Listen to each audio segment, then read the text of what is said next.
devant la cour, mon père m'a renié, tu ne es pas mon vrai fils. J'ai souri, gravi l'estrade et dit, puisqu'on parle d'ADN.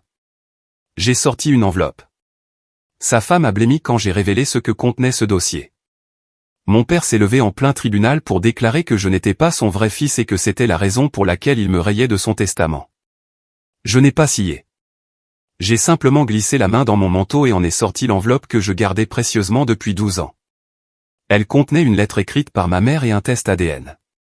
Tu dis que je ne suis pas ton fils, ai-je dit calmement. Parlons-en. Disons-leur qui n'est vraiment pas de la famille ici. Ma belle-mère a blêmi. L'avocat de mon père a baissé les yeux, et soudain, tout le monde voulait savoir ce qu'il y avait dans cette enveloppe.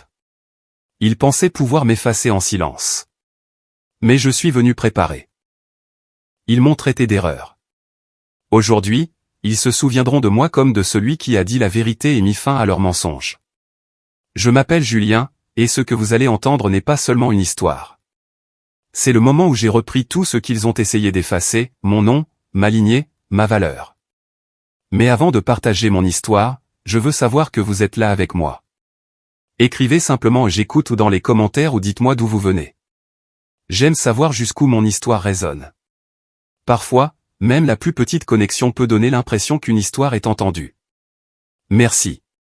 Et maintenant, voici mon histoire. Si ce récit touche quelque chose en vous, ou si vous croyez que personne ne mérite d'être réduit au silence par sa propre famille, abonnez-vous. Votre soutien signifie plus que vous ne le pensez et aiderait des histoires comme la mienne à être entendues. Dès l'instant où j'ai franchi les portes du palais de justice de Versailles, j'ai senti l'atmosphère changer. Les gens se retournaient, les murmures circulaient. J'apercevais des visages familiers, de vieilles connaissances d'affaires de la famille, et même quelques photographes de presse braquant leurs objectifs comme des vautours guettant une carcasse. Il y avait plus de 300 personnes entassées dans la salle. Et pourtant, je me sentais totalement seul. Je me suis glissé sur le banc le plus éloigné, mettant une distance délibérée entre moi et ce couple qui trônait à l'avant, Théo et Valérie, véritable portrait du pouvoir et du privilège. Je ne faisais pas partie de ce tableau. Plus maintenant. Peut-être ne l'avais-je jamais été. Théo était assis avec sa raideur habituelle, épaules carrées, bras croisés, le regard perçant comme toujours. Même dans un tribunal, il avait l'air prêt à diriger une assemblée générale d'actionnaires. Il avait toujours été comme ça. Pendant 30 ans, j'avais vécu dans sa maison, mais jamais je n'avais senti qu'elle était la mienne. Il était le PDG de la famille. J'étais le stagiaire contractuel, jamais confirmé, jamais pleinement digne de confiance. Le juge a appelé l'ordre des témoins. C'était mon tour. Mais avant que je puisse me lever, Théo a bondi de son siège, sa voix résonnant contre les boiseries en chaîne, objection. Ce jeune homme n'est pas mon fils biologique. À compter d'aujourd'hui, je mets fin à tout soutien financier. Il ne représente plus le nom des de la cour. Il y eut un hoquet de surprise audible dans toute la salle. Le genre de respiration collective qu'on entend quand un barrage se fissure. Des halètements, des chuchotements, le crissement d'un stylo tombant quelque part. Derrière Théo, Valérie s'est figée. Elle a tiré sur sa manche, chuchotant quelque chose avec urgence, mais il a dégagé son bras, les yeux fixés sur le juge comme s'il délivrait une vérité d'évangile. Mathis, leur bébé, a crié depuis ses genoux. C'était un hurlement perçant, strident et implacable, comme si la seule âme innocente de la pièce pouvait sentir la toxicité dans l'air. Je me suis levé, mais pas de colère, ni en larmes. J'ai souri. Ce n'était pas un sourire cruel ou suffisant. C'était le genre de sourire dont Éléonore, ma mère, disait qu'il illuminait toute la cuisine. Un sourire né du savoir, d'une longue préparation, du goût de la vérité qui était resté amer sur ma langue pendant des années. Je me suis approché de la barre comme si j'avais attendu ce moment toute ma vie. Merci, Théo, ai-je pensé. Tu viens de me tendre le micro. J'ai posé ma mallette en cuir doucement sur le pupitre. Ma main s'est posée sur la poche intérieure de ma veste, sentant la forme d'une enveloppe blanche scellée. Je l'avais gardée cachée pendant 2 semaines, non pas parce que j'étais incertain, mais parce que le timing comptait. Si aujourd'hui est une question de lien du sang, ai-je pensé, alors allons jusqu'au bout. Le juge m'a fait signe de parler. J'ai ajusté le microphone et me suis penché. Avant de pouvoir dire ma vérité, le tribunal s'est estompé. Mon esprit a dérivé en arrière, non par choix, mais par instinct, vers la femme qui a fait de moi ce que je suis, Éléonore. Cette maison, ce même manoir à Saint-Nom-la-Bretèche où nous vivions tous autrefois, n'avait jamais été chaleureux. Sauf quand elle était là. Elle créait de la chaleur à partir du marbre froid et donnait vie à un endroit que Théo avait construit comme un monument, pas comme un foyer. Éléonore me lisait Gatsby le Magnifique avant de dormir. Sa voix était stable, ses doigts traçaient les marges des vieilles pages comme si elle avait vécu à l'intérieur de l'histoire. Ne laisse jamais personne te faire sentir indigne d'amour, m'avait-elle chuchoté une fois après que Théo eut ignoré mon prix au concours de sciences. Quand j'ai eu 12 ans, elle m'a assis dans le jardin sous le figuier et m'a dit doucement que je n'étais pas le fils biologique de Théo. Mais ça n'a rien changé. Pas pour elle. J'étais toujours entièrement à elle. À 26 ans, je tenais sa main alors que le cancer prenait ce que les années n'avaient pas pris. Elle a passé son dernier souffle à me dire que j'étais sa lumière. Théo n'est pas arrivé à l'hôpital à temps. Son assistant a envoyé quelques formulaires juridiques par email à la place. 6 mois après son décès, Valérie est arrivée. Elle n'est pas entrée dans la maison. Elle l'a envahie. Ses talons claquaient sur le marbre comme s'ils y étaient chez eux. Grande, superbe, glaciale. Je me souviens de la première chose qu'elle a dite quand nous nous sommes rencontrés, « Oh, alors c'est lui le fils. » Comme si j'étais une sculpture mal placée qu'elle avait l'intention de vendre aux enchères. En quelques semaines, tout a changé. La cuisine ne sentait plus les sablés à la cannelle d'Éléonore, mais plutôt un diffuseur de bois de santal hors de prix. Son fauteuil a disparu, remplacé par une vitrine en cristal. Les photos de famille se sont volatilisées, les nôtres en tout cas. À leur place, il y avait des portraits stylisés de Valérie et Théo, parfaitement éclairés, sans âme. Et Théo. Il la suivait comme un homme hypnotisé. C'était comme s'il voulait réécrire son héritage depuis le début. Quand Valérie a annoncé sa grossesse, Théo a pleuré. Il a vraiment pleuré. Je me souviens l'avoir regardé poser sa main sur son ventre, chuchotant, « Ça. C'est notre seconde chance de bien faire les choses. » Les mots ont résonné dans mes oreilles comme du métal tombant sur du carrelage. J'ai compris à ce moment-là que j'étais un brouillon, une erreur de jugement, une place gardée jusqu'à ce que le vrai fils arrive. Puis est arrivé Mathis. Il est né un mardi chaud de mars. En bonne santé, des yeux curieux, une touffe de cheveux cuivrés comme ceux de Guillaume, pas ceux de Théo, bien que personne ne semblât le remarquer. Théo le berçait comme s'il avait trouvé un trésor perdu. Je regardais derrière la vitre de la maternité, invisible. Juste un autre visiteur de l'hôpital. 2 semaines plus tard, j'ai remarqué que Valérie portait la bague en émeraude d'Éléonore, celle qu'elle avait promis de me laisser. Je l'ai confrontée. « Où as-tu eu ça ?» Elle a souri. « Je l'ai trouvée dans une vieille boîte au sous-sol. »« Elle me va bien, tu ne trouves pas ?» Non, elle ne lui allait pas. Elle ne lui irait jamais. Elle appartenait à une femme qui vivait avec grâce, pas avec calcul. Cette nuit-là, je me suis tenu seul dans le grand hall du manoir. Dans l'ombre, j'ai trouvé une des vieilles photos d'Éléonore, poussiéreuse, fourrée derrière un vase. En face d'elle était accrochée une nouvelle image encadrée, Théo, Valérie et Mathis. Le portrait officiel, le futur, la version de la famille dont j'avais été effacé. Et pourtant, quelque chose en moi ne s'est pas brisé. Ça a brûlé. Je me souviens m'être tenu là en pensant, vous pouvez m'effacer des murs, du nom, du récit, mais vous n'effacerez jamais la vérité. Ni de ma mémoire, ni de ce tribunal. Et alors que je glissais la main dans ma mallette, le bord de cette enveloppe blanche pressant contre mes doigts, je savais qu'Éléonore ne m'avait pas élevé pour disparaître. Elle m'avait élevé pour parler. Guillaume a commencé à se montrer plus souvent, toujours avec une excuse décontractée. Je vérifie juste le portefeuille d'action, disait-il, où je pensais qu'on pourrait rationaliser les opérations, Théo aime l'efficacité. Mais il ne s'était jamais soucié de l'efficacité avant. Pas quand Éléonore était vivante. Je l'ai regardé traverser le hall un après-midi, un bouquet d'arômes à la main. Valérie est apparue quelques secondes plus tard, tirant légèrement sur les pointes de ses cheveux, lissant son chemisier. Elle prétendait ne pas l'avoir vue depuis des mois, mais quand leurs yeux se sont croisés juste une seconde, j'ai eu l'impression d'être de trop dans la pièce.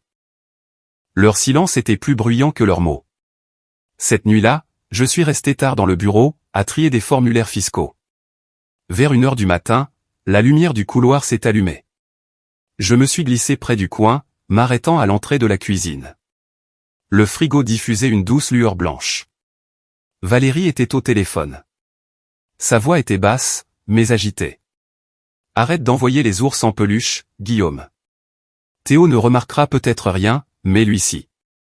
Et Mathis ne lit pas encore, mais Julien n'est pas un idiot. Le lendemain matin, j'ai installé un enregistreur vocal à l'intérieur du détecteur de fumée du bureau. J'ai commencé à creuser, tirant les relevés d'hôtel sous le compte de l'entreprise de la cour, des transactions qui n'atterrissaient jamais dans les livres principaux. Un hôtel-boutique à Deauville réservé sous au service de consulting. Des frais pour du champagne, des chocolats, des jouets pour enfants. Je savais ce que ça signifiait, mais j'avais besoin de preuves. C'est alors que l'ordinateur portable de Théo a planté lors d'une mise à jour logicielle. Il hurlait depuis la véranda. Je l'ai pris calmement, j'ai copié le disque dur tout en réinstallant le système. Ce que j'ai trouvé m'a brûlé la poitrine. Un email supprimé, à peine récupéré du cache local, laisse-le partir de lui-même. Humilie-le devant tout le monde. C'est plus facile quand la décision semble mutuelle. Je ne savais pas qui l'avait envoyé, mais il avait été transféré par Valérie. 3 jours avant la mort d'Éléonore, j'étais allé dans le bureau de Théo en prétendant ranger. Cachée dans le manteau de la cheminée se trouvait la minuscule caméra qu'Éléonore avait installée autrefois après que le coffre-fort avait été forcé. Théo avait oublié son existence. Elle, jamais. J'ai fait avance rapide sur des heures d'enregistrement. Puis je l'ai trouvée. Valérie et Guillaume sur le canapé en cuir Chesterfield, une couverture jetée sur la forme endormie de Mathis, leurs mains sous le plaid, les corps trop proches, sa tête reposant contre la poitrine de Guillaume. J'ai transféré la vidéo sur une clé USB sécurisée, je l'ai cachée dans un vieil exemplaire de Gatsby le Magnifique, juste sous le paragraphe où Gatsby dit « On ne peut pas répéter le passé ?» Mais bien sûr que si. Cette nuit-là, j'ai prélevé quelques cheveux de la brosse de Guillaume dans la salle de bain des invités. De la tétine de Mathis, j'ai tamponné un échantillon de salive. Du peigne en argent de Théo, une mèche grise. J'ai tout envoyé à un laboratoire à Genève. Discret, privé, sans question. 5 jours plus tard, le résultat a atterri dans ma boîte mail. Concordance de 99,9%. Guillaume est le père biologique de Mathis de la Cour. J'ai imprimé 2 copies, je les ai scellées dans des enveloppes blanches. Sur le devant, j'ai écrit à l'encre noire, la vérité de la part d'Éléonore. Et pour la première fois depuis des semaines, j'ai dormi la porte verrouillée. Je me suis assis à la table de la salle à manger, lumières éteintes, l'enveloppe dans ma main comme une arme chargée. 2 nuits ont passé et je ne l'avais toujours pas dit à Théo. Cette vérité ne concernait plus la trahison. Elle concernait l'héritage. Éléonore s'était battue bec et ongles pour protéger ce qu'il restait de son nom, de son fils, de sa lignée, et ils avaient prévu d'effacer tout ça, juste comme ça. J'ai relu un passage de Gatsby avant le lever du soleil. Celui où Nick dit « Rien de frais ni de vivant ne peut rivaliser avec ce qu'un homme peut emmagasiner dans son cœur fantôme. » Mon fantôme. Ce n'était pas de la nostalgie. C'était de la justice. J'ai créé un coffre-fort numérique sur mon ordinateur portable intitulé Archive Éléonore. À l'intérieur, j'ai placé les images vidéo, l'audio de l'appel téléphonique nocturne, les emails récupérés, les factures d'hôtel, les résultats ADN. J'ai envoyé une sauvegarde sécurisée à Maître Leila Moreau, mon avocate depuis mes études supérieures. Elle m'a rappelé immédiatement, la voix posée. « Tu réalises, a-t-elle dit, que cela pourrait faire imploser tout l'héritage de la cour. Es-tu prêt pour ça ? » Je ne le suis pas, ai-je chuchoté. Mais Éléonore l'était. Le lendemain matin, j'ai écouté le flux du micro caché derrière la photo encadrée de Théo. La voix de Valérie était contrôlée, j'ai déjà parlé au juge. On va déposer une motion pour empêcher Julien de parler à moins que ce soit préapprouvé. Il ne pourra rien contester. Le rire de Théo a suivi. Parfait. Laisse le bâtard hocher la tête et disparaître. Mathis prend la relève. Le conseil d'administration va adorer ça. Du sang neuf. J'ai agrippé le bord du bureau, mon pouls battant fort dans mes oreilles. Il ne prévoyait pas seulement de me réduire au silence. Il faisait de Mathis leur pion, un enfant, le fils de mon frère, note de la rédaction, Guillaume étant considéré ici comme un proche, presque un frère symbolique ou réel dans le contexte de l'entreprise. Une semaine avant l'audience, Guillaume est devenu public. Il est apparu dans un podcast appelé La Voix de Versailles, une émission locale feutrée sur les leaders de la communauté.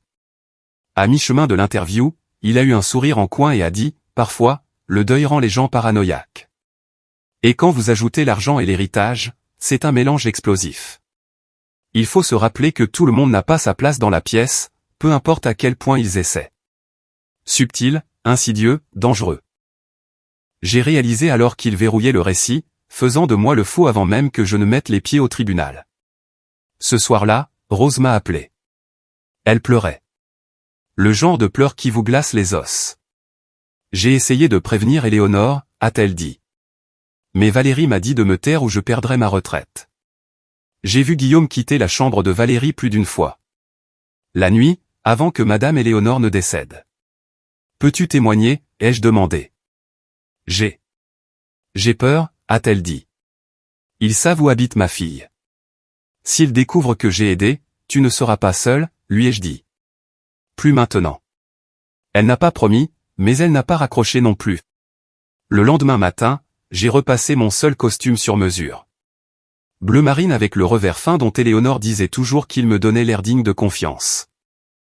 En boutonnant mes manchettes, je me suis souvenu de son murmure dans ce même couloir 3 ans plus tôt, ne les supplie jamais de voir ta valeur, Julien. Montre-leur. J'ai glissé l'enveloppe blanche dans le compartiment secret de ma mallette.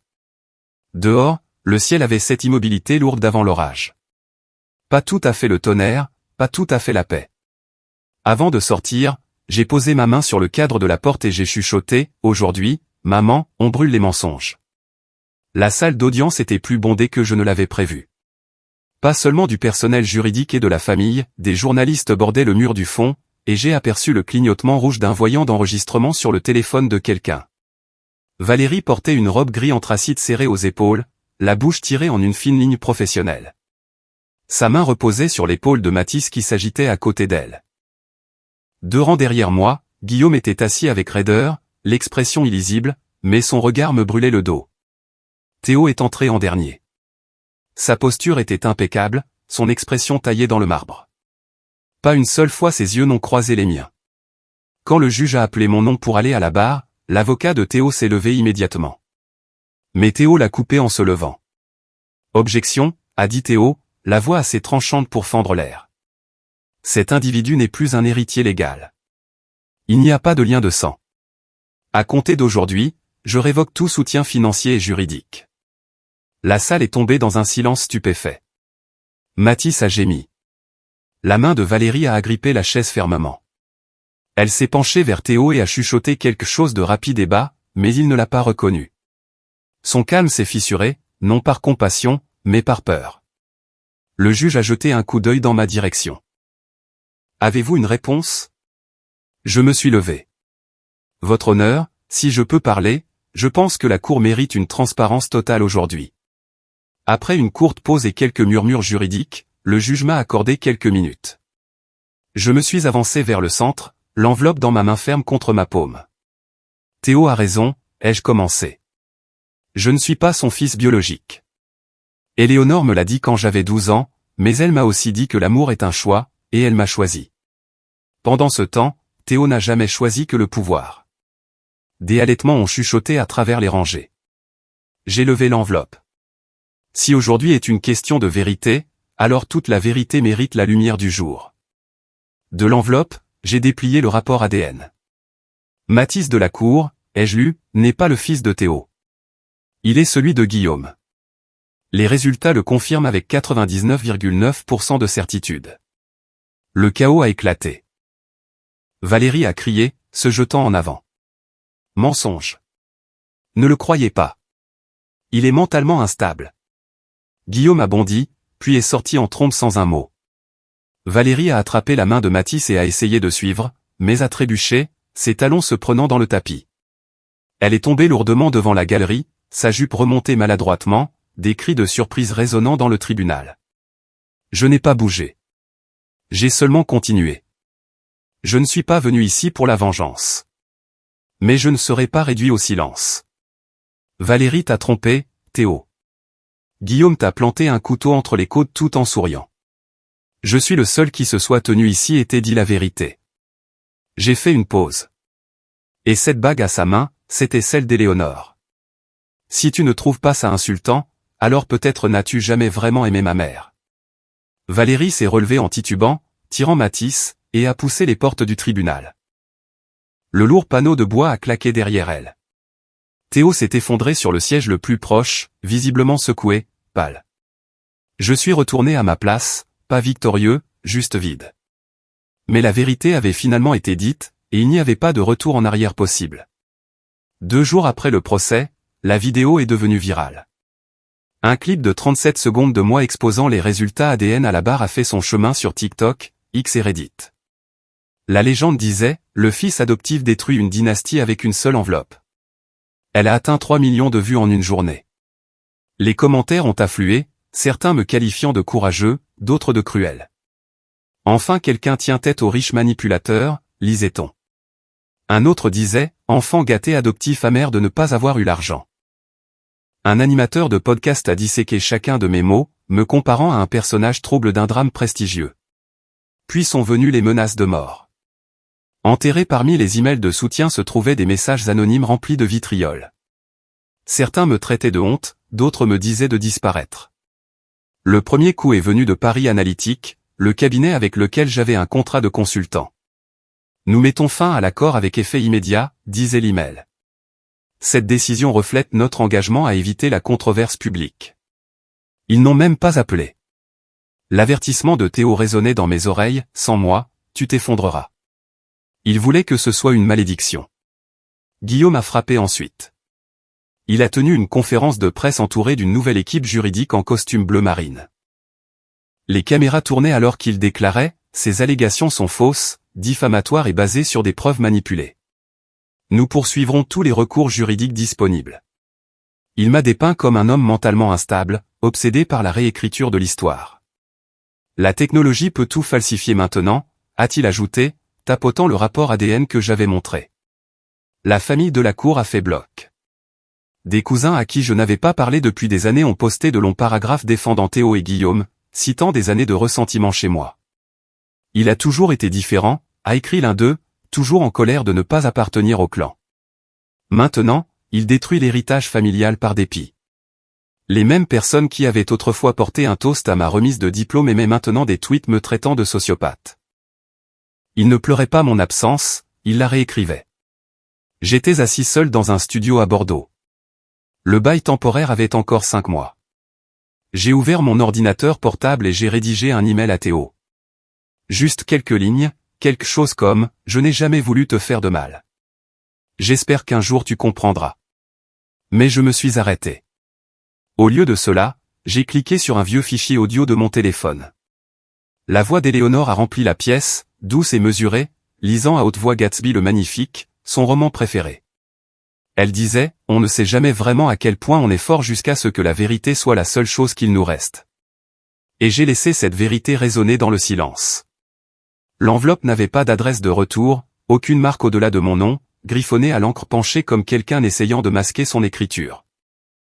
Je l'ai tenue avec hésitation, mon souffle court alors que je l'ouvrais. À l'intérieur se trouvait une seule photographie.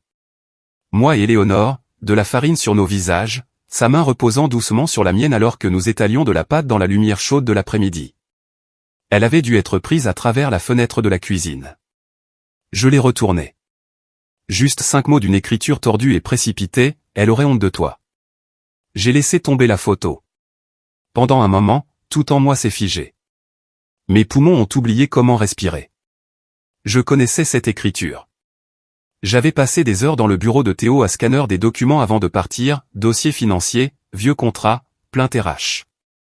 La signature de Valérie était sur un accord de confidentialité d'il y a 10 ans. Je l'ai affiché sur mon ordinateur portable, j'ai zoomé sur une trace d'empreinte digitale près de son nom. Puis je l'ai comparé à celle sur le rabat de l'enveloppe.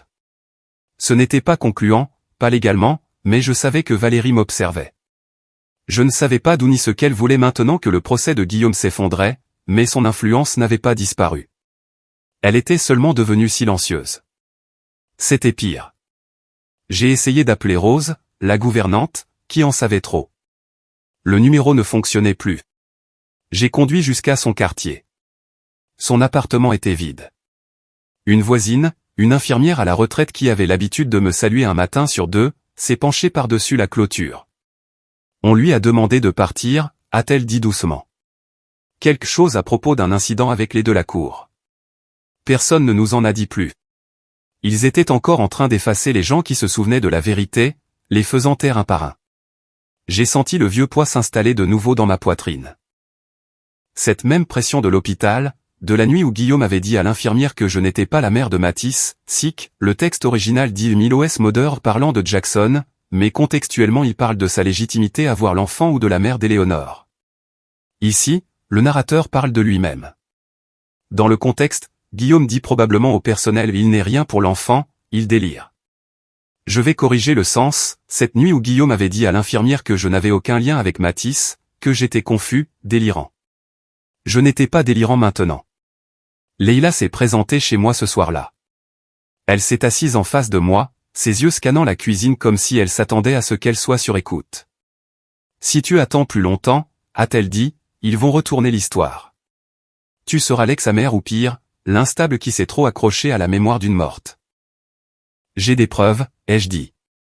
Ils ne peuvent pas tordre ça. Elle m'a lancé un regard. Tu penses que les réseaux sociaux se soucient des preuves? Tu veux récupérer ton nom? Ne le poste pas, publie-le. Cette nuit-là, j'ai conduit jusqu'au centre-ville, au bureau de la Gazette. Le hall était sombre. L'agent de sécurité a à peine levé les yeux quand je suis entré. J'ai trouvé le bureau d'investigation et j'ai posé un disque dur sur le bureau encombré du rédacteur en chef. Il m'a regardé, surpris. Je ne suis pas là pour la sympathie, ai-je dit. Je veux juste la vérité imprimée pour une fois. Il a demandé mon nom. Je le lui ai donné, celui dont j'avais toujours eu honte. Le journal est arrivé dans les kiosques un jeudi matin. Le soleil ne s'était même pas encore levé quand le premier texto est arrivé. Puis le deuxième, puis 10 autres. Scandale à Saint-Nom-la-Bretèche. La famille de la cour démasquée. L'article était brutal. Une liste à plus de trahison. Chaque section plus froide que la précédente. Des captures d'écran de textos entre Valérie et Guillaume décrivant comment ils partageraient l'entreprise de Théo une fois qu'Éléonore ne serait plus un souci. Des reçus d'un hôtel-boutique à Deauville. Daté de la même semaine où Guillaume prétendait être à une conférence FinTech à Lyon. Les images de sécurité, Guillaume tenant la taille de Valérie dans ma cuisine. Le jouet préféré de Matisse, le lion en peluche, visible sur le comptoir. Et le pire de tout, l'audio. La voix de Valérie, douce, calme, incomparable, le père de Guillaume sera là demain. Chérie, on devra dire la vérité à Matisse un jour ou l'autre. Internet a explosé. Justice pour Julien a été en tendance sur X pendant 2 jours d'affilée. Les chaînes d'infos locales ont diffusé des reportages sur les anciens procès de Guillaume, sa manipulation financière de la succession d'Éléonore. Quelques médias nationaux ont repris l'affaire aussi. Le scandale de Versailles, comme ils l'ont appelé. Le lundi, la start-up de Guillaume avait perdu 3 investisseurs. Leïla m'a transféré un extrait du tribunal. Sa contre-plainte a été rejetée. Manque de fondement. Authenticité des preuves confirmées par des analystes numériques indépendants. Son empire de mensonges soigneusement organisé s'était effondré en une semaine. Quant à Valérie, elle a disparu hors ligne, mais pas avant d'avoir été radiée du très exclusif golf de Saint-Cloud. Ses comptes fiduciaires ont été gelés en raison de litiges sur les actifs. Une vieille cousine d'Éléonore a déposé une réclamation sur la bague de famille que Valérie portait. Je ne me sentais pas triomphant. Pas exactement, juste apaisé. Puis est venu le message final. Un texto d'un numéro que je ne reconnaissais pas. Pas de salutation. Tu as eu ce que tu voulais. Mais Matisse n'a plus de père maintenant. Félicitations. Je l'ai regardé longuement. Puis j'ai répondu avec une photo. Éléonore riant dans la cuisine, ses yeux doux, de la farine sur sa joue. J'ai écrit, Matisse grandira en connaissant la vérité. C'est le meilleur cadeau que je puisse lui faire. Un mois plus tard, un ami de Limoges m'a envoyé une photo floue. Théo debout devant un motel délabré, mal rasé, les yeux cernés, seul. Les actions de son entreprise s'étaient effondrées après l'article. Le conseil d'administration avait voté pour le remplacer. Pas de déclaration officielle de sa part, juste une lettre écrite en cursive soignée. J'ai échoué en tant que père. Je le vois maintenant. Si jamais tu décides que je vaux quelque chose, peut-être me laisseras-tu être un ami. J'ai gardé la lettre. Je ne savais pas pourquoi. Cet après-midi-là, je suis retourné à la Gazette. Le rédacteur m'a tendu une copie imprimée de l'article original. Je l'ai tenu longtemps. Derrière le papier, sur le mur, se trouvait la photo agrandie d'Éléonore qu'ils avaient utilisée pour le dossier. Elle avait l'air lumineuse, comme elle-même. Je l'ai fait, maman, ai-je chuchoté. La vérité m'a libéré. Mais elle a fait plus que ça. Elle a sauvé ce qui restait de ton nom. Et peut-être, d'une petite manière, elle m'a sauvé moi aussi. Un mois après la parution de l'article, tout est devenu calme. Je n'étais plus le pétard du tribunal. Les médias étaient passés à de la chair plus fraîche, mais mon nom flottait toujours dans l'éther, épinglé à des mots comme justice, famille fabriquée et vérité du fils oublié. Je vivais dans un appartement modeste près des quais à Bordeaux. Les murs étaient fins, le tapis usé, mais pour la première fois depuis des années, personne n'élevait la voix contre moi ou ne demandait plus que ce que j'avais à donner. Et pourtant, j'avais toujours l'impression de survivre, pas de vivre. Un matin, alors que je parcourais le courrier du jour, j'ai trouvé une enveloppe sans adresse de retour. À l'intérieur se trouvait une lettre manuscrite, des traits de stylo irréguliers trahissant une main tremblante. Tout ce que j'ai construit, mon mariage, mon nom, même l'image que j'avais de moi-même s'est effondrée. Et peut-être que j'en avais besoin aussi. Si tu es prêt, non pas à pardonner, mais à me rencontrer en tant qu'homme qui ne veut rien d'autre que l'honnêteté, je serai reconnaissant. Pas en tant que ton père, juste quelqu'un qui a échoué et qui le sait. C'était signé Théo. Il n'y avait pas de plaidoyer, pas d'arc de rédemption caché entre les lignes, juste les décombres d'un homme réalisant trop tard ce qu'il avait perdu. J'ai accepté de le rencontrer. Nous nous sommes assis dans un petit café près de l'université. Il était tôt, il n'y avait presque personne. Il portait un pull délavé et semblait plus petit, en quelque sorte moins formidable, plus humain. Il a glissé une petite boîte sur la table. À l'intérieur se trouvait une pile de photographies, moi et Éléonore. Des après-midi gorgés de soleil, des virées à la bibliothèque, nos sourires dépareillés. Je les ai trouvés, a-t-il dit doucement, la voix se brisant. Elle s'est battue contre moi pour garder ça. Je n'ai jamais compris pourquoi. Maintenant, je comprends. Nous n'avons pas parlé du passé ni de la possibilité d'un futur. Nous avons bu notre café en silence, et pour une fois, c'était suffisant. Les nouvelles sont arrivées une semaine plus tard. Valérie avait perdu la garde de Mathis. L'ADN avait confirmé la paternité de Guillaume, mais ni lui ni Valérie n'ont été jugés aptes à élever l'enfant. Le tribunal a placé Mathis chez une parente éloignée d'Éléonore à Annecy, une bibliothécaire à la retraite nommée Céleste. Elle vivait dans une petite maison avec un jardin de fleurs sauvages et un chien nommé Gaufrette. J'ai visité une fois. Mathis semblait calme là-bas. En sécurité. Je ne me suis pas battu pour la garde. Je savais mieux maintenant ce dont un enfant avait besoin et ce que je ne pouvais pas encore donner. Au lieu de cela, j'ai tourné mon énergie vers autre chose. J'ai utilisé une partie du règlement de l'affaire pour créer le fonds Éléonore, une bourse soutenant les orphelins en France qui poursuivaient des études de lettres ou de sciences des données. Lors du lancement, j'ai parlé devant une foule de 30 étudiants, travailleurs sociaux et amis. La famille ne se construit pas par le sang. Elle se construit par choix. Éléonore m'a choisi. Et aujourd'hui, je vous choisis. Une semaine plus tard, je me tenais devant un terrain négligé à Bordeaux, le même lopin de terre qu'Éléonore rêvait autrefois de transformer en librairie. Je l'avais acheté. J'ai planté un petit panneau dans le sol, bientôt, la librairie d'Éléonore. La pluie a commencé à tomber. Pas une averse, juste une bruine douce. Et pour la première fois depuis des années, alors que je me tenais la trempée de souvenirs, mon cœur était calme.